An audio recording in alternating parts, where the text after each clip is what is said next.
जय भीम साथियों। वैसे तो कोरोना की वजह से सब लोग लॉकडाउन हैं और इतने लंबे समय से आपसे बात नहीं हो पाई। मैं आपको याद होगा, पहले हम लोग अपने कैंप ऑफिस पे लगातार मिलते रहते थे, बात करते रहते थे, मीटिंग के माध्यम से अपने समाज के मुद्दों पे चर्चा करते थे और जहाँ से भी कोई समस्या हमारे संज्ञान में आती थी उसको हम आपके साथ मिलकर सोल्व किया करते थे। लेकिन जब से लॉकडाउन हुआ है आपके साथ बातचीत कम हो गई है और सामाजिक जो मीटिंग हम लोग करते थे वो तो बंद हो गई है। तो बहुत दिन से मन था कि आप लोगों से कैसे बात करूं, तो मुझे विचार आया कि क्यों ना फेसबुक लाइव करूं और आप लोगों से बात करूं और आपसे समाज के ऊपर चर्चा करूं, कोरोना के ऊपर चर्चा करूं। और अभी भी आपको बहुत सारी समस्याएं आ रही होंगी, तो वो समस्याएं आपके माध्यम से प्रश्न के रूप में मुझे मिले ताकि मैं उनका जवाब दे सकूं। तो सबसे पहले तो मैं आप सबसे अपील करूंगा कि इस कोरोना के दौरान जो सरकार ने जो गाइडलाइंस जारी की हैं, हम लोग को चाहिए कि हम उस गाइडलाइंस का 100% पालन करें, क्योंकि अभी कोरोना का कोई ठोस इलाज नहीं बन पाया है, कोई वैक्सीन तैयार नहीं हो पाई है, जांच जारी है, हमारे वैज्ञानिक खोज में लगे हैं, बहुत जल्दी इसके लिए इलाज निकल के आएगा। और धन्यवाद करेंगे कि हम दिल्ली के महान डॉक्टर्स का, जिन्होंने प्लाज्मा थेरेपी के माध्यम से इसका इलाज करने की शुरुआत की है और उसमें सफलता अर्जित की है। तो आज एक बात जरूर है, एक प्रश्न है जो कई बार परेशान करता है। पिछले कुछ समय से जब से कोरोना फैला है, ये महामारी फैली, अरबों लोग लॉकडाउन हैं और लाखों लोगों की जान जा चुकी है। ऐसे में अंदर घर में बंद रहते हुए बहुत लोग अपने आप को असहज स्थिति में महसूस करते हैं। वो चाहते हैं जल्दी से कोरोना खत्म हो, जल्दी से पीछा छूटे, क्योंकि कई प्रकार की बंदिशें हम सबके ऊपर आज इस कोरोना बीमारी से बचने के लिए लागू हुई हैं। लेकिन जरा सोच कर देखिए उन बंदिशों के बारे में जो धर्म के आधार पर समाज ने हमारे लोगों के ऊपर लगाई, और वो बंदिशें 2-4 साल नहीं, 10-20 साल नहीं, बल्कि हजारों साल तक हमारे ऊपर लागू रही। सोचो किस तरह ऐसी बंदिशों का हमने सामना किया होगा। आज समय आ गया कि समाज को चाहिए कि ऐसी बंदिशों को खत्म करें, सब लोगों को मुख्य धारा में आने का मौका दे, सबको साथ मिलके अब देश से इस जातिवाद रूपी इस कोरोना को भी जड़ से खत्म करने का समय आ गया है। तो साथियों, चलिए आपसे बात करते हैं अलग अलग मुद्दों पर। तो जो पहला मुद्दा है उसमें मैं जहाँ तक समझ पाता हूँ, जो मुझे कई बार परेशान करता है कि हमारे समाज को पहले हिंदू धर्म के आधार पर शिक्षा से वंचित रखा गया और शिक्षा के साथ साथ संपत्ति अर्जित करने पर और व्यापार पर बंदिश लगा के हम लोग को विकास के रास्ते को बंद करके रखा गया। लेकिन जैसे तैसे हमारे समाज के महापुरुषों ने संघर्ष किया और विशेष रूप से डॉक्टर बाबा साहेब अम्बेडकर जी के संघर्ष के बाद उनके बनाए संविधान के माध्यम से हमारे पढ़ने के लिखने के रास्ते खुले, सरकारी नौकरियों में रिजर्वेशन मिला, शिक्षण संस्थानों में रिजर्वेशन मिला और धीरे धीरे हम लोग विकास के रास्ते पर चलने लगे। लेकिन अभी बहुत ज़्यादा दूरी तय भी नहीं की थी कि इसी दौरान शिक्षा को प्राइवेटाइज करने का काम सरकारों ने शुरू कर दिया। एक एक करके पूरे देश के अंदर धीरे धीरे private schools, convent schools, public school खुलते चले गए। धीरे धीरे private engineering college, medical college, management college खुलते चले गए और वहाँ शिक्षा इतनी ज़्यादा महंगी हो गई है कि एक बच्चे को पढ़ाई के ऊपर एक साल में अगर देखें तो 1 लाख से ऊपर का खर्च आ रहा है, जो हमारे समाज के, मैं समझता हूँ 95% इस देश के दलित, आदिवासी, अति पिछड़े वर्ग के लोग और मैं समझता हूँ स्वर्णों में भी जो गरीब लोग हैं, जो मजदूर तबका है, वो भी इतनी महंगी शिक्षा का खर्च नहीं उठा सकता। तो ऐसे हालात में मैं एक उम्मीद करता हूं, जब चारों तरफ एक अंधकार सा बढ़ गया था, लग रहा था कि शिक्षा बड़ी मुश्किल से तो मिली थी लेकिन धीरे धीरे वो छिनती जा रही है। इस महंगाई के दौर में हमारे बच्चे पढ़ेंगे कैसे? ऐसे में कम से कम दिल्ली की सरकार ने पूरे देश की सरकारों को एक रास्ता दिखाया, शिक्षा के अंदर अभूतपूर्व परिवर्तन किया और एक ऐसी शिक्षा नीति ला के शुरुआत की जिसमें चुनौती स्कीम बनाई, जिसके अंदर और भी कई प्रकार की स्कीम बनाई, जिसमें हैप्पीनेस कुरिकुलम बनाया, एंटरप्रेन्योरशिप कुरिकुलम बनाया और शिक्षा के क्षेत्र में एक बड़ा परिवर्तन लाकर शिक्षा को गरीबों के लिए भी सुगम बनाने का प्रयास किया। मैं समझता हूँ पूरे देश की सरकारों के लिए एक ये रास्ता है। लेकिन आज बात सरकार के काम की नहीं हो रही है, बात हो रही है कि हमारे समाज को ऐसे हालात में आगे बढ़ने का मौका कैसे मिले जब वो कई क्षेत्रों में बहुत ज़्यादा पीछे छूट गए हैं। तो आइए इन मुद्दे पर बात करते हैं।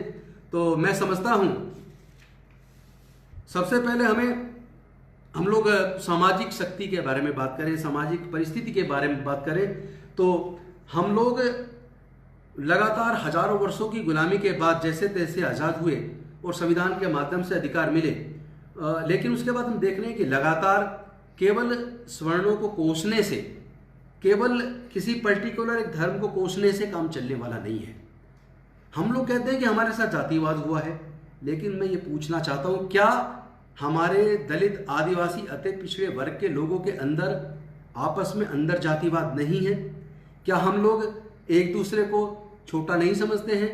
क्या हम लोग अपने ही लोगों को कमजोर करके नहीं आते हैं? क्या हम लोग आपस में रोटी बेटी का रिश्ता कर रहे हैं? क्या हम लोग आपस में बराबरी का सम्मानपूर्वक व्यवहार करते हैं? अगर हम इस मुद्दे पर बात करेंगे तो हमें समझ आएगा कि अब स्वर्णों को कोसने से काम चलने वाला नहीं है और हमें अपनी गलतियों से सबक सीखना होगा। क्योंकि संविधान के माध्यम से डॉक्टर बाबा साहब अम्बेडकर जी ने तो हमारे विकास के रास्ते खोल ही दिए हैं, लेकिन उस रास्ते के खुलने के बाद, उससे पहले जब बाबा साहब को पढ़ते तो जो सीख उन्होंने हमें दी, जो शिक्षाएं उन्होंने हमें दी और जिस तरह समाज के इस आंदोलन को आगे लेके वो चलना चाहते थे, आपको याद होगा जब चक्कीपाट बौद्ध विहार का उन्होंने आगरा के अंदर आकर उसके निर्माण होने के बाद उसका उद्घाटन किया, तो उस वक्त उन्होंने कहा था कि भाई मैं इस कारवां को बड़ी मुसीबतों के बाद, बहुत ज़्यादा कष्ट झेलने के बाद इस कारवां को यहाँ तक लेके आया हूँ, अपने लोगों को हक अधिकार दिला पाया हूँ, और अब अगर मेरे बाद इस कारवां को अब आगे ना भी ले जा पाए तो कम से कम इस कारवां को पीछे मत जाने देना। लेकिन क्या कारवां आगे बढ़ रहा है? क्या जो उम्मीद डॉक्टर बाबा साहब अम्बेडकर ने पढ़े लिखे हमारे समाज के लोगों से की थी, क्या हम उस पर खरे उतरे हैं? तो इन मुद्दे पे मैं समझता हूँ चर्चा करनी चाहिए, और चर्चा इसलिए भी जरूरी है क्योंकि अक्सर हम दूसरे लोगों को दोष देते हैं। दूसरे लोगों को दोष देने की बजाय मैं समझता हूँ कि हमें अपना भी अवलोकन करना चाहिए, हमें सेल्फ इंट्रोस्पेक्शन भी करना चाहिए, अपने अंदर भी झांक के देखना चाहिए कि हम अपने मिशन के प्रति कितने ईमानदार हैं, अपने समाज के प्रति कितने ईमानदार हैं, हम मानवता को कितनी तवज्जो देते हैं, क्या मानवता हमने अपने आपस में कायम की है। तो जब हम इन सब बातों के ऊपर बात करेंगे तो पता लगेगा कि बाबा साहब ने अपने जीवन काल में 4 अखबार निकाले, उन्होंने बहिष्कृत भारत निकाला, उन्होंने मूकनायक निकाला, उन्होंने जनता निकाला, उन्होंने समता अखबार निकाला, बाद में जनता का नाम बदलकर प्रबुद्ध भारत रखा। उन्होंने अपने जीवन काल में भारत की हितकारिणी सभा एक संगठन बनाया, उन्होंने अपने टाइम में समता समाज संघ बनाया, उन्होंने समता सैनिक दल बनाया, उन्होंने इंडिपेंडेंट लेबर पार्टी बनाई, उन्होंने शेड्यूल कास्ट फेडरेशन बनाई, उन्होंने रिपब्लिकन पार्टी ऑफ इंडिया बनाई, उन्होंने भारतीय बौद्ध महासभा बनाई, उन्होंने Delhi schedule caste welfare association बनाई, अनेकों संगठनों को उन्होंने निर्माण किया। लेकिन देखने वाली बात है कि उनके बाद बामसेफ भी बना। आज बामसेफ के बहुत सारे टुकड़े हो चुके हैं, आज भारतीय बौद्ध महासभा के टुकड़े हो चुके हैं, आज समता सैनिक दल के टुकड़े हो चुके हैं, और आज हमारे इतने सारे संस्थान जितने हम लोग के इतने शायद किसी और के नहीं होंगे। आज कबीर भवन पूरे देश में मिल जाएंगे, रविदास भवन पूरे देश में मिल जाएंगे, अंबेडकर भवन पूरे देश में मिल जाएंगे, वाल्मीकि भवन पूरे देश में मिल जाएंगे, और वो भवन आपसी झगड़े का केंद्र बन गए हैं। क्या हम लोग आपस में सबको एकजुट करके सही दिशा में जो रास्ता बाबा साहब ने दिखाया था, क्या उस दिशा में आगे नहीं बढ़ सकते? ये सवाल मेरे लिए भी है, आपके लिए भी है, पूरे समाज के लिए है। दूसरी बात, इसके साथ साथ जब हम आगे बढ़ते हैं तो हम देखते हैं कि इस कोरोना के दौरान हम ये देख रहे हैं कि लोग एकदम डर गए, और निसंदेह कोरोना से पहले भी महामारियां आई हैं, महामारियां आई हैं और आके चली भी गई हैं। उसमें कई बार कई महामारियों में लाखों करोड़ों लोगों की जान गई है। ये कोरोना आया है, कल को मुझे लगता है मानव का मस्तिष्क इतना शक्तिशाली है, कल को इससे भी हम लोग जीतेंगे। हमारे वैज्ञानिक, हमारे डॉक्टर्स, हमारे शोधार्थी बहुत जल्दी इसकी भी वैक्सीन लेके आएंगे और इससे भी निजात मिलेगी। लेकिन एक प्रश्न है जो परेशान करता है कि महामारी समय समय पर अलग अलग खंडकाल में आई है, हजारों साल में कई बार आई है, और हजारों लाखों लोगों की, करोड़ों लोगों की जान गई है, लेकिन वो महामारी खत्म हुई है। ये जाति जातिवाद रूपी स्पष्टीकरण करते आए हैं। तमाम तरह की खतरनाक बीमारी कीटाणु उसके अंदर होते हैं, उसको उससे लड़ते हुए वो लोग ये सफाई का काम जारी रखे, मरे हुए जानवरों को निस्तारण का काम जारी रखे। हमारे समाज के लोग निर्माण के काम सारे हमारे लोग करते हैं, उत्पादन का सारा काम हमारे लोग करते हैं। खेत पे अन्न हम उगाते हैं, लेकिन खेत की जमीन में हमारा हिस्सा नहीं है। क्या जमीन कोई माँ के पेट से लेके पैदा हुआ है? क्या प्राकृतिक संसाधन कोई माँ के पेट से लेके पैदा हुआ है? भारत का मूल निवासी होने के नाते, भारत का नागरिक होने के नाते, भारत की धन संपदा में, संपत्ति में, जल जंगल जमीन में क्या हमें हमारा हिस्सा नहीं मिलना चाहिए? क्या इस ओर हमारे सर्वोच्च न्यायालय का, उच्च न्यायालयों का ध्यान नहीं जाता? बात जब आती है रिजर्वेशन की तो तरह तरह के हमले होते हैं और जातिवाद के लिए लोग रिजर्वेशन को जिम्मेदार ठहराते हैं। मैं कहता हूं ये रिजर्वेशन तो अभी आया है, इससे पहले 4000 साल से किस वजह से जातिवाद हम लोग झेल रहे थे? उसका कारण तो रिजर्वेशन नहीं था। तो वजह रिजर्वेशन नहीं है, बल्कि वजह है हमारे धर्म में जो हमारे पूरे समाज को 4 मंजिला इमारत के रूप में जो बांट दिया गया। ऊपर ब्राह्मण, उसके नीचे क्षत्रिय, उससे नीचे माले पर वैश्य, उससे नीचे माले पर शूद्र और उसके नीचे उसके नींव में अति शूद्र यानी SC/ST के लोग। तो वो उसमें एक माले में रहने वाले समाज को दूसरे माले में एंट्री करना अलाउड ही नहीं है। और उसमें जो जातिवाद जो हमारे धर्मशास्त्रों में है, उसने जातिवाद को बढ़ावा दिया है। तो क्या हम लोग आज अगर लोग रिजर्वेशन को जिम्मेदार ठहराते हैं तो मैं समझता हूँ ये उचित नहीं है। और मैं समझता हूँ सरकारों की जिम्मेदारी है कि सरकारें खुद पूरे देश में सर्वे करवाएं और जमीन का प्राकृतिक संसाधनों का विकेंद्रीकरण आर्टिकल 38 कॉन्स्टिट्यूशन ऑफ इंडिया के हिसाब से जो सरकारों को जो directive principle of state policy है, जो डायरेक्शंस दी गई है, उस डायरेक्शन को सरकारें मान नहीं रही हैं। पूरे देश की सरकारों को उसको मानते हुए संसाधनों का विकेंद्रीकरण सब में समान रूप से करना चाहिए। ये एक रास्ता हो सकता है। तीसरे अध्याय में मैं बात करना चाहता हूँ कि हम लोग अपनी सामाजिक शक्ति को अपनी ताकत क्यों नहीं समझते। अगर आज बात करें देश में जो जनसंख्या है वो लगभग 135 करोड़ है। इस 135 करोड़ों में 35 से 40 करोड़ लोग हमारे SC और ST के लोग हैं और 65 से 70 करोड़ अति पिछड़े वर्ग के लोग हैं। अगर इन दोनों को जोड़ दिया जाए SC, ST, OBC के लोगों की जनसंख्या 135 करोड़ में 110 करोड़ बैठती है। लेकिन जब संसाधनों की बात करें तो इस 110 करोड़ में के पास इस देश का मैं समझता हूँ 20% भी धन नहीं होगा। 80% धन तो केवल 2-4 करोड़ लोगों के पास होगा। तो क्या देश के जो संसाधन है उसका ईमानदारी से विकेंद्रीकरण हुआ है? क्या वो समाज को जो मिलना चाहिए था वो हिस्सा उसको मिला है? लेकिन आज मैं कहता हूं कि उनको छोड़ दीजिए, हम उनसे उम्मीद नहीं कर सकते क्योंकि उन्होंने न्याय किया नहीं है। आज न्याय की उम्मीद दूसरे से करने के बजाय हमें एक स्ट्रेटेजी के तहत काम करना पड़ेगा। हमारी जो ये 110 करोड़ के आसपास की जनसंख्या है, अगर OBC में पैसे वाले ताकतवर OBC को हटा भी दिया जाए, चूंकि वो अपने आप को काउंट नहीं करता है, सुविधा लेता है लेकिन काउंट नहीं करता है, उसको अगर अलग निकाल दें तो कम से कम 100 करोड़ लोग ऐसे हैं जो लोग अगर एकजुट हो जाएं, अगर आप अपने अंदर व्याप्त जातिवाद को खत्म कर दें और एकजुट होकर अपनी संख्या को अपनी ताकत के रूप में परिवर्तित कर दें। क्योंकि मैन पावर सबसे ज्यादा हमारे पास है, हुनर सबसे ज्यादा हमारे पास है, बाई बर्थ कौशल हमारे अंदर है। हम लोग सभी प्रकार के निर्माण का काम करते हैं, सभी प्रकार के उत्पादन का काम करते हैं। इसको हम लोग अपनी ताकत बना लें। दूसरी बात, हम लोग जितनी हमारी जनसंख्या है, इस जनसंख्या में अगर उसको परिवार में उसको बांट दें तो कम से कम 25 लाख करोड़ परिवार हमारे हैं। 25 लाख करोड़ परिवार, एक परिवार कम से कम महीने में 5,000 रुपया खाने के ऊपर खर्च करता है।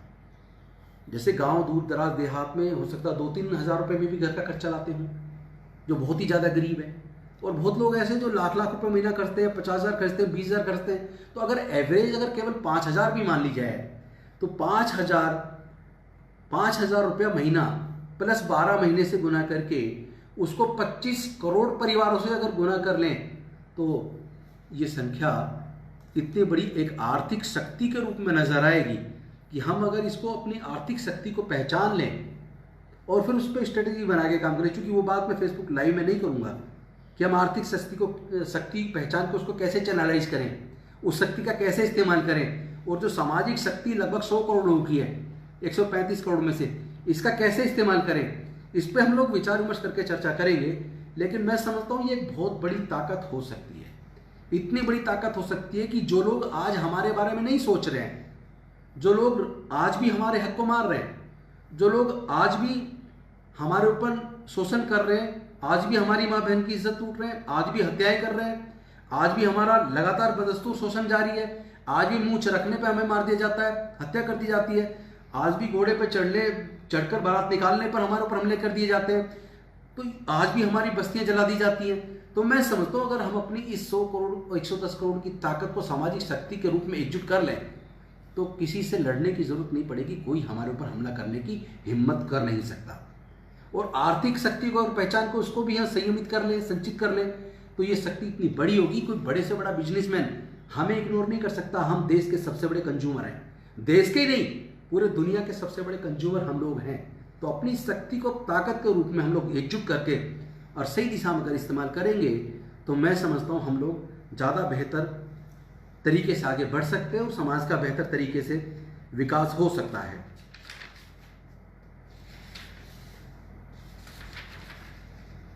साथियों, अगर आप ईमानदारी से देखें तो इस 4000 साल की गुलामी के दौरान पहली प्रथम क्रांति तथागत बुद्ध ने की। बुद्ध के बाद हमारे समाज में अनेकों महापुरुष हुए, बुद्ध कबीर हुए, संत गुरु रविदास हुए, नानक हुए, तुकाराम हुए, फूले हुए, गाडगे महाराज हुए, अच्युतानंद हुए, बिरसा मुंडा हुए, पेरियार हुए, नारायणा गुरु हुए, साहूजी महाराज हुए, डॉक्टर बाबा साहब अम्बेडकर, मानव कांसीराम साहब भी हुए। वहाँ से होता हुए ये मानवता के अधिकार का आंदोलन वहाँ से चला और आज यहाँ तक आ पहुँचा है। तो अब उनमें से कोई भी नहीं है हमारे बीच। तो क्या हम में से किसी को डॉक्टर अम्बेडकर नहीं बनना चाहिए? क्या हम में से किसी को मानव कांसीराम नहीं बनना चाहिए? क्या हम लोग आज भी इस उम्मीद से बैठे हैं कि बाबा साहब आके हमारे अधिकार की लड़ाई क्यों लड़ेंगे? पहले तो मैं एक बात क्लियर कर दूं कि ये सामाजिक आंदोलन चलाने का रास्ता डॉक्टर बाबा साहब अम्बेडकर दिखा के गए। उनकी स्पीचेज, उनकी राइटिंग्स आप उनको पढ़ें, उसमें सारा मार्ग दिखाया गया है। अर्थव्यवस्था के क्षेत्र में भी कैसे आगे बढ़ा जा सकता है उसका मार्ग भी दिखाया गया है। पत्रकारिता कैसे बेहतर हो सकती है उसका मार्ग भी दिखाया गया है। अपनी सामाजिक शक्ति को कैसे हम एकजुट कर सकते हैं उसका मार्ग भी दिखाया गया है। हम अपनी आर्थिक शक्ति का इस्तेमाल कैसे कर सकते हैं उसका भी मार्ग दिखाया गया है। और हम लोग बिना किसी, देखिए पहली बात समझ लें, मेरा एकदम मत क्लियर है, औजार हथियार के दम पर, ताकत के दम पर इस लड़ाई को जीता नहीं जा सकता। इस लड़ाई को केवल विद्वता से, काबिलियत से, योग्यता से, ज्ञान के आधार पर, ज्ञान के दम पर और डॉक्टर बाबा साहेब के बनाए संविधान की ताकत का इस्तेमाल करके हम न्यायपूर्ण तरीके से लड़के निश्चित तौर पर अपने समाज को संपूर्ण आज़ादी दिला सकते हैं।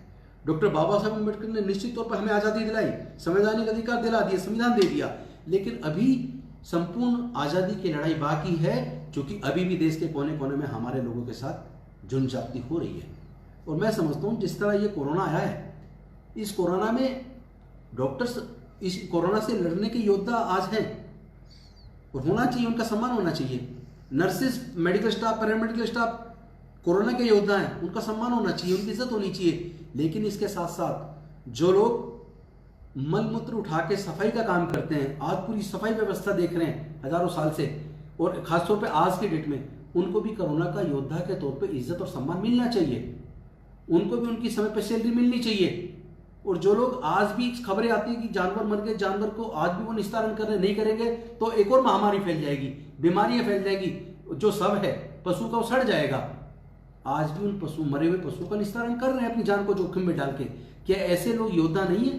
क्या ऐसे लोग हमारे समाज को महामारी से नहीं बचा रहे हैं? क्या ऐसे लोगों को अपमानित करके अछूत कहा जाना चाहिए? क्या ऐसे लोगों को इज्जत नहीं मिलनी चाहिए? तो मैं समझता हूँ निश्चित तौर पर मिलनी चाहिए। मैं समस्त देशवासियों से अपील करता हूँ कि आप लोग हमारे इस दलित, पिछड़े, अनुसूचित जाति, जनजाति के लोगों को, ओबीसी के लोगों को मानवता का दर्जा दीजिए, तो भारत मजबूत बनेगा। आप भी सब लोग राष्ट्रीयता की बात करते हैं, लेकिन राष्ट्रीयता आपके मन में नहीं है। मैं समझता हूँ अगर राष्ट्रीयता आपके मन में, अगर आप ईमानदार हैं, अगर भारत को मजबूत देखना चाहते हैं, तो पूरे देश में रहने वाले सभी लोगों को एक भाई की तरह, एक साथ में प्यार मोहब्बत बांटते हुए सबको साथ लेके चलो ना। हमारे लोगों को भी इज्जत दो ना, हमारे लोग के साथ रोटी बेटी का रिश्ता करो ना, क्या दिक्कत है? और अगर तुम्हें रोटी बेटी का रिश्ता करने में दिक्कत भी हो तो पहले चलो हम दलित लोग आपस में हम दलित आदिवासी पिछड़े वर्ग के लोग आपस में इस रिश्ते को बनाएंगे, लेकिन कम से कम हम मानव का अधिकार तो दो, हमें सम्मान तो दो, इंसान तो समझो।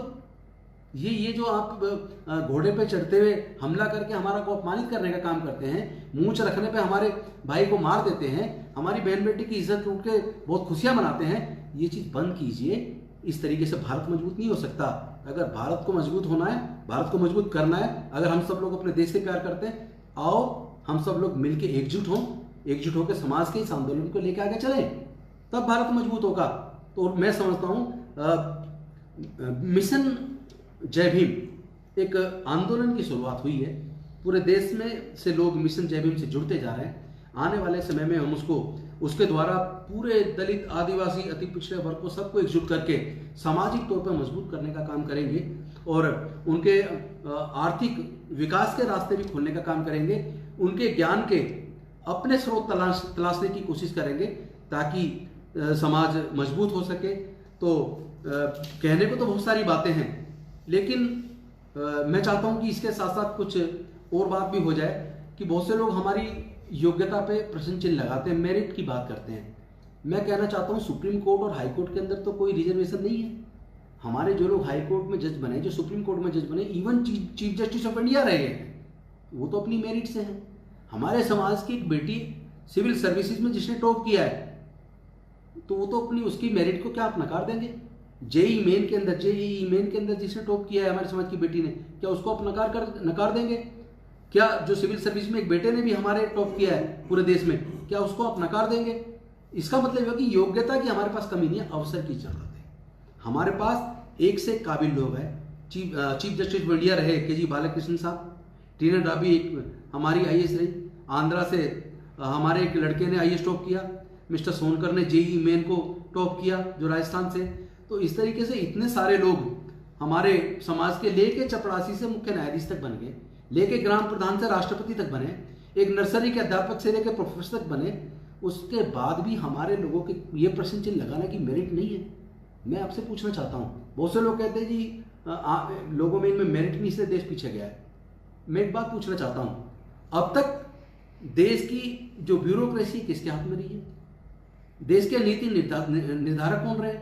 देश की सत्ता किन लोगों के हाथ में रही है? उसके बाद भी अगर भारत पूरे दुनिया के से तुलना करने पर अगर बहुत पीछे नजर आता है, तो उसका कारण आप हमारे समाज को क्यों ठहराते हैं? उसका कारण आप रिजर्वेशन को क्यों ठहराते हैं? जहाँ पे रिजर्वेशन नहीं उसको देख लीजिए भाई। जो आप पूरे समाज का जो ढांचा है जब उसको देखेंगे, और पूरे 4000 साल तक आज तक शासन किसके हाथ में रहा है? फिर देश गुलाम क्यों हुआ? साइंटिस्ट सारे आप लोग हैं, वहां तो रिजर्वेशन नहीं है। तो उसके बाद फिर वहां हम लोग वो क्यों नहीं कर पाए जो पूरे दुनिया के अंदर बड़े बड़े जो साइंटिस्ट हुए जिन्होंने रिसर्च की है और नई नई इन्वेंशंस की है, इन्वेंशंस के क्षेत्र में हम लोग कहाँ खड़े? तो ये कहना बंद कीजिए कि रिजर्वेशन की वजह से देश पीछे गया है। बल्कि मैं ये कहता हूं कि देश अगर आज मजबूत हुआ है और देश में अगर उत्पादन बढ़ा है, देश में निर्माण के क्षेत्र में हम लोगों ने तरक्की की है, तो इस पर्टिकुलर इन सारे कामों को तो करने वाली कुछ विशेष जातियां नहीं है। तो आइए इस बात को, चर्चा को बंद करें। अब इस बात को छोड़िए कि मेरिट क्या है, इनमेरिट या रिजर्वेशन क्या है। आप जिसका जो हक है उसको देने की बात करो। मैं तो ये कहता हूँ रिजर्वेशन को भी ये एक तरीके का एक स्टिग्मा बन गया हमारे ऊपर। मैं कहता हूँ जितने भी देश में प्राकृतिक संसाधन है उसको सब में समान रूप से बांट दीजिए, और जो देश में जल जंगल जमीन है उसको सब में समान रूप से बांट दीजिए। व्यापार में भी हमें अच्छे अवसर दीजिए, व्यापार में भी हमें हिस्सा दीजिए, और सारे सरकारी ठेकों में हमें हिस्सा दीजिए। उसके बाद मैं समझता हूँ हमारे समाज एक दिन अपना खुद कहेगा अब हमें इस रिजर्वेशन की जरूरत नहीं है। आप लोग खुद किसी पिटीशन को डलवाते हैं, पीआई डलवाते हैं, और उसके माध्यम से जो कुछ निर्णय होते हैं उसमें कई बार निर्णयों में ऐसा दिखता है कि जैसे एक मानसिकता काम कर रही है, न्याय नहीं हो रहा है। तो मेरे ख्याल से अब हमें चाहिए कि हम एनालिसिस करें, क्रिटिकल एनालिसिस होना चाहिए, और सही बात को सही कहना सीखना चाहिए और गलत बात को गलत कहना सीखना चाहिए। तभी मैं समझता हूँ कि हमारा देश आगे बढ़ेगा, तभी भारत एक मजबूत राष्ट्र के तौर पर दुनिया के नक्शे में आगे नजर आएगा। आइए अब कुछ प्रश्न ले लेते हैं, प्रश्न काल शुरू करते हैं। चूंकि चर्चा काफ़ी लंबी हो गई है, मैं चाहता हूँ कि आप लोग अगर कोई प्रश्न पूछना चाहें तो मैं उन प्रश्नों का जवाब जरूर देना चाहूँगा। कोई प्रश्न आए क्या? दीजिए जरा।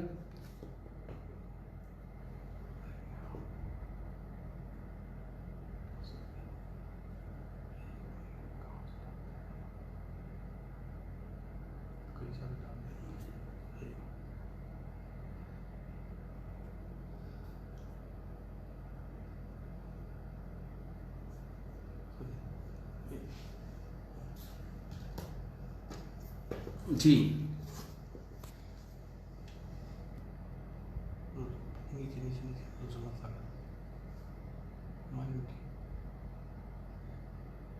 हाँ, पहला सवाल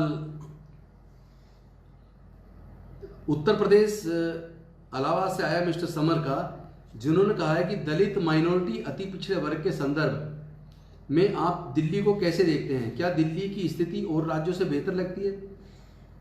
निश्चित तौर पर मैं कह सकता हूं कि दिल्ली की स्थिति बाकी राज्यों से बेहतर नज़र आती है। कम से कम दिल्ली के अंदर तो इस तरह की घटनाएं देखने की नहीं मिलती कि किसी को घोड़ी पर चढ़ के बारात नहीं निकालने दी गई। दिल्ली में कम से कम शिक्षा के क्षेत्र में क्रांति हुई है, स्वास्थ्य के क्षेत्र में क्रांति हुई है, और पूरे देश की सरकारों के लिए एक मार्गदर्शन किया गया है कि शिक्षा सरकारी स्तर पर भी, सरकारी स्कूलों में भी शिक्षा के स्तर को बेहतर बनाया जा सकता है। तो इसलिए मैं कह सकता हूँ कि दिल्ली बाकी राज्यों से निश्चित तौर पर भिन्न है। दूसरा सवाल रोशन लाल गोकलपुरी से पूछ रहे हैं कि लॉकडाउन के बीच में इस तरह अपनी बात रखने की ज़रूरत समझी आपने, आखिर क्यों? मैं इसका जवाब देना चाहूँगा कि निश्चित तौर पे लॉकडाउन के दौरान में वैसे तो सोशल डिस्टेंसिंग की हुई है। सोशल शब्द गलत है, social distancing, basically physical distancing होना चाहिए। और चूँकि आपको पता होगा कि हम लोग अपने इस कैंप ऑफिस में समाज की बड़ी बड़ी मीटिंग करते रहे, जिसमें हज़ारों की संख्या में भी आदमी जुटे हैं, और बहुत दिन से आप सबसे बात नहीं हो पा रही थी, तो मन कर रहा था कि आप सबसे बात करूं। तो इसी संदर्भ में मैंने सोचा कि क्यों ना फेसबुक लाइव करके आप लोगों से बात भी की जाए, और आप लोग कुछ सवाल करें तो आपके सवाल का जवाब देकर आपको संतुष्ट भी किया जाए। क्योंकि पहले आप लोग जगह जगह की समस्याएं लेके आते थे और सवाल करते थे, तो हम लोग उनका सवाल का जवाब भी देने की कोशिश करते थे, और साथ में आप लोग के सहयोग से उन समस्याओं का समाधान भी करते थे। तो इसी प्रकार ये जो आज इस लॉकडाउन के दौरान मीटिंग की गई है, इसी कारण से की गई है, और मैं समझता हूँ कि आगे चल के हम और भी इस तरह फेसबुक लाइव करके आप लोगों से बात करने की कोशिश करेंगे। तीसरा सवाल महाराष्ट्र से प्रशांत जी ने पूछा है, क्या न्यायपालिका को आरक्षण के मामले में हस्तक्षेप रखना चाहिए? जिस तरह अभी आरक्षण को लेकर सुप्रीम कोर्ट का फैसला आया है, 5 जज बेंच की कमेटी का एक वकील होने के नाते आप इसे कैसे देखते हैं? एक वकील होने के नाते मैं ऐसे देखता हूँ, उस जजमेंट के अंदर उन्होंने कुछ स्टेट गवर्नमेंट और सेंट्रल गवर्नमेंट्स को डायरेक्शन दी है, सेंट्रल गवर्नमेंट और स्टेट गवर्नमेंट्स को, कि आप देखिए कि कौन कौन सी जातियाँ तरक्की कर गई, उनको आप रिजर्वेशन से बाहर करने की करिए, और जो कमज़ोर है उनको लाने की बात कीजिए। मैं समझता हूँ कि रिजर्वेशन कई बार उन्होंने आर्थिक स्थिति की भी बात की है। मैं समझता हूँ जो लॉ के हिसाब से, अगर जो वकील होने के नाते मैं बताऊँ, तो एजुकेशन जो those are socially and educationally backward classes, they are entitled to get benefit of reservation. तो इसमें आर्थिक स्थिति की कहीं बात ही नहीं है। और दूसरी बात, जिसकी आर्थिक स्थिति अच्छी है वो तो आज आप देखिए वो अपना भी रिजर्वेशन का बेनिफिट नहीं ले रहा है। जो लोग नौकरी में अच्छी जगह आ गए उनके बच्चे रिजर्वेशन से नहीं पढ़ रहे हैं। इक्का दुक्का एग्जाम्पल ऐसे हो सकते हैं जिसको आप देना चाहेंगे कि कुछ लोग जो अच्छी स्थिति में भी ले रहे हैं। मेजोरिटी में लोग अब इसको स्टिग्मा मान के जो सक्षम हो रहे हैं वो अपना आप ही कमज़ोर लोगों के लिए रिजर्वेशन को छोड़ते जा रहे हैं। और जो मुझे लगता है कोर्ट को देखना चाहिए कि कॉन्स्टिट्यूशन इस बारे में क्या कहता है।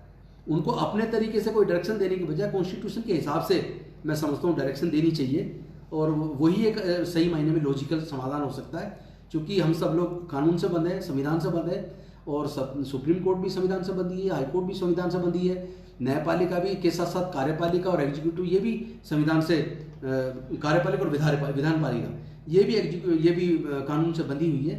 तो मैं समझता हूँ कानून के हिसाब से ही चलना चाहिए, और कोर्ट को भी उसी हिसाब से अपने जजमेंट्स देने चाहिए।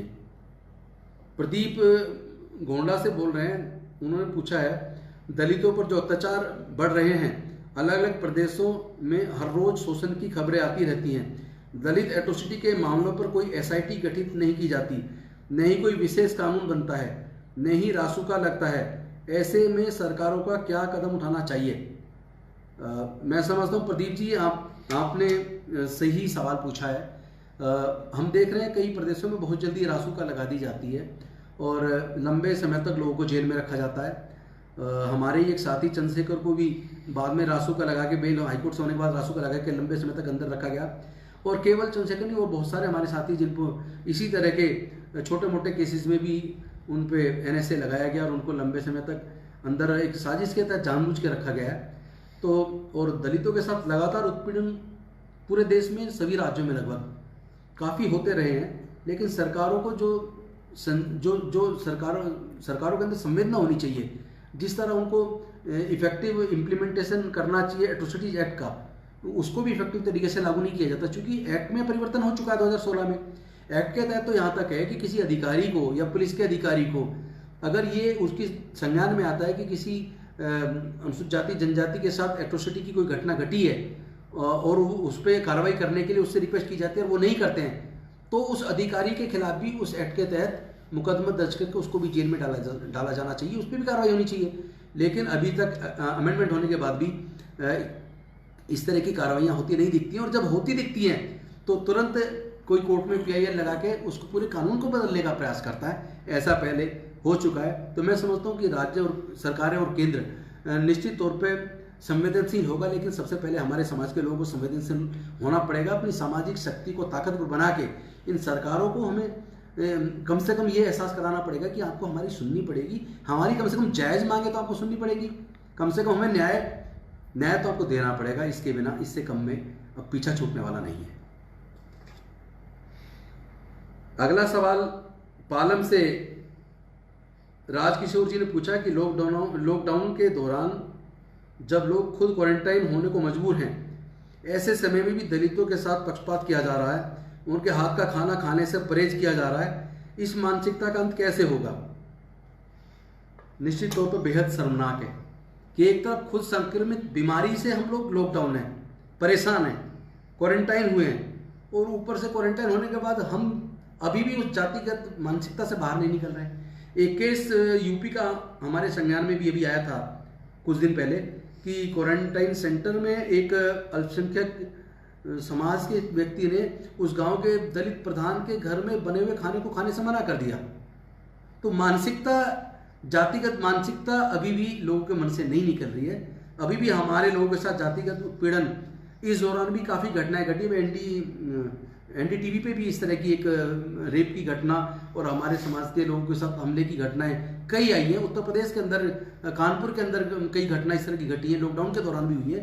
तो मैं समझता हूँ निश्चित तौर पर ये एक मानसिकता का सवाल है, और ये अब न्याय की लड़ाई जो मिशन जय भीम के माध्यम से शुरू हुई है, ये पूरे देश के अंदर इस जातिगत मानसिकता से हमें बाहर निकलने का एक माध्यम बनेगी, मुझे पूरा भरोसा है। अगला प्रश्न लेते हैं। मिस्टर सूरज भान हैं चांदनी चौक से, उन्होंने सवाल किया, विकास का रास्ता शिक्षा से ही निकलता है, लेकिन जिस तरह शिक्षा का निजीकरण कर उसे बर्बाद किया गया, उसे महंगा किया गया, क्या ऐसे में आशा की किरण कहीं से दिखाई देती है? सूरज भान जी, मैं पहले ही बता चुका हूँ कि दिल्ली की सरकार ने एक शिक्षा के क्षेत्र में क्रांतिकारी कदम उठा के एक नई आशा की किरण दिखाई है, जो पूरे देश की सरकारों के लिए एक मार्गदर्शन है कि वो अगर वास्तव में गरीबों के हितैषी हैं, क्योंकि गरीब तो किसी भी जात में हो सकता है। वो अलग बात है कि अनुसूचित जाति जनजाति में अति पिछड़े वर्ग के लोगों में ज़्यादा गरीब हैं, लेकिन गरीब तो किसी भी जाति में हो सकता है। तो एक दिल्ली की सरकार ने कम से कम एजुकेशन में बड़े पैमाने पर सुधार करके दिल्ली के मतलब सरकारी स्तर पर एजुकेशन के स्तर को उठाने का काम किया है, और ये वास्तव में एक आशा की किरण है। मैं समझता हूँ पूरे देश की सरकारों को पार्टी पॉलिटिक्स छोड़ के अलग होके गरीब लोगों के विकास के लिए निश्चित तौर पर शिक्षा के सुधार के क्षेत्र को अपने यहाँ भी, शिक्षा के सुधार के इस कार्यक्रम को अपने यहाँ भी लागू करना चाहिए। अगला प्रश्न इलाहाबाद से तानिया का है, स्वास्थ्य सेवाओं की जिस तरह हालत है उससे सबसे ज़्यादा आज दलित गरीब वर्ग प्रताड़ित है, क्या ऐसे में सरकार के पास कोई बेहतर नीति है? तानिया जी, आपका सवाल अच्छा है, चूँकि बेशक से आज केंद्र की सरकार की भी एक योजना आयुष्मान के नाम से चल रही हो और बाकी राज्यों ने भी निश्चित तौर पर कुछ स्कीम्स बनाई होंगी, लेकिन अभी भी उन स्कीम्स का लाभ हमारे दलित, आदिवासी, अति पिछड़े वर्ग के लोगों को पूरी तरह नहीं मिल पा रहा है। अभी भी हमारे लोग दवाई के अभाव में, इलाज के अभाव में अपनी जान गंवाने को मजबूर है। और अगर कोई गंभीर बड़ी बीमारी हो जाए तो अभी भी अगर उन पर छोटा मोटा कोई मकान दुकान होती है तो उसको बेचने के लिए मजबूर हो जाते हैं, गिरवी रखने के लिए मजबूर हो जाते हैं। अभी भी उनको सरकार के माध्यम से जो मदद मिलनी चाहिए वो नहीं मिल पाती है। लेकिन मैं ऐसे में कम से कम एक उम्मीद करता हूँ कि दिल्ली की जो आरोग्य कोष से एक योजना चलाई जा रही है जिसमें कोई भी गंभीर बीमारी हो जाए तो आप सरकारी हॉस्पिटल के माध्यम से अगर रेफर होके, चाहे प्राइवेट में जो पैनल पे हॉस्पिटल है उसमें रेफर किया जाता है, वहाँ जाके अपना इलाज करा ले तो लाखों में जितना भी खर्च आता है वो पूरा का पूरा खर्चा सरकार उठाती है। और दूसरी जो दिल्ली ने एक्सीडेंट के मामले में जो फरिश्ते योजना जो लेके आए हैं, क्योंकि अब तक हम देखते थे कि एक्सीडेंट्स में अक्सर बहुत बड़े पैमाने पर डेथ होती थी और वो इसलिए होती थी कि समय पे इलाज नहीं मिल पाता था। लेकिन इस योजना के आ जाने से दिल्ली में जो एक्सीडेंट हुए व्यक्ति को हॉस्पिटल पहुंचाता है, एक तो पुलिस उससे पूछताछ नहीं करती, उसको परेशान नहीं करती, बल्कि उस व्यक्ति के जान बचाने वाला फरिश्ता मानते हुए सरकार खुद उसको 2000 रुपया उसको इनाम भी देती है। और जो जिसका एक्सीडेंट हुआ है उसका पूरा खर्च, वो चाहे 1 करोड़ रुपये क्यों ना हो, वो पूरा खर्च दिल्ली की सरकार उठाती है, बिना पैसे के उसका पूरा इलाज हो जाता है। तो ये शुरुआत दिल्ली से हुई है और मैं समझता हूँ पूरे देश की सरकारों को इस तरह की दिल्ली की आरोग्य कोष वाली इस नीति को पालन करना चाहिए ताकि हमारे जो गरीब लोग हैं वो भी अच्छे इलाज को पा सकें और अपनी जान को हम लोग बचा सकें। तो इन्हीं शब्दों के साथ मैं समझता हूँ कि सवाल तो बहुत आए हैं, लेकिन अभी ये सारे सवाल हम संकलित करेंगे और अगली फेसबुक लाइव में हम निश्चित तौर पे आपके साथ बात करेंगे और आपके पहले पुराने सवालों का जवाब देंगे और उसके बाद आगे की बात करेंगे। आप सब लोग मेरे साथ फेसबुक लाइव से जुड़े, इसके लिए मैं आपका बहुत आभारी हूँ। जय भीम, जय भारत, नमो बुद्धाय, जय मूल निवासी, जय संविधान, मिशन जय भीम जिंदाबाद।